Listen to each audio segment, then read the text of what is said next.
Сәлем балалар, келіңдер, қызықты оқиға тыңдайық. Бізде ешқандай уайым қайғы және қиындықтар болмаса, қандай керемет болар еді. Мен жер бетінде ешқандай соғыстың болмағанын қалаймын. Және бақытсыз оқиғалар мен қатерлі ісіктер болмаса екен.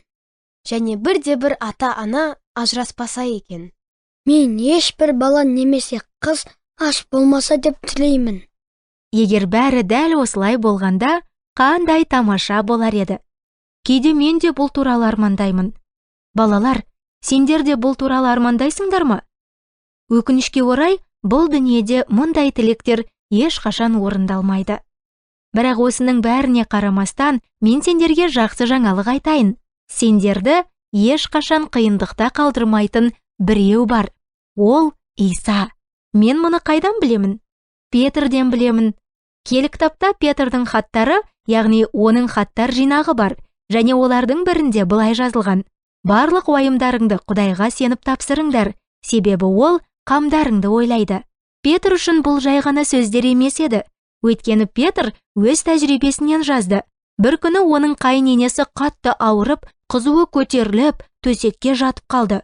Оған ешқандай дәрі көмектеспеді. Петр мен оның әйелі үмітсіздікке ұшырады.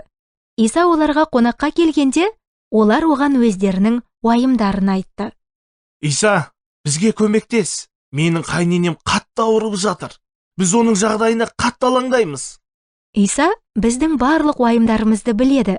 Үлкен уайымды да және кішігірім уайымды да. Ол бізді түсінеді және ықыласпен көмектеседі. Келі кітапта Исаның науқас әйелдің төсегінің жанына барып, оның қолынан ұстап, орнынан тұруға көмектескені айтылады. Қызуы бірден басылып, ол өзін жақсы сезініп қалды. Қуанғанынан, ол бірден барлығына дәмді тағам әзірлеуге кірісті. Балалар, сендерде уайымдар болып тұра ма? Олар туралы Исамен сөйлесіңдер. Ол сендердің дұғаларыңды естиді. Мүмкін ол сендерге Петрге сияқты бірден емес, бірақ біраз уақыттан кейін көмектесетін шығар. Қалай болғанда да сендер сенімді бола аласыңдар. Тіпті кейде оның жауабын ұзақ күтуімізге тура келсе де, Иса ешқашан кешікпейді. Және әрқашан Петрдің керемет кеңесін есте сақтаңдар. Барлық уайымдарыңды Құдайға сеніп тапсырыңдар, себебі ол қамдарыңды ойлайды. Жақында кездескенше балалар, менің атым Әлия.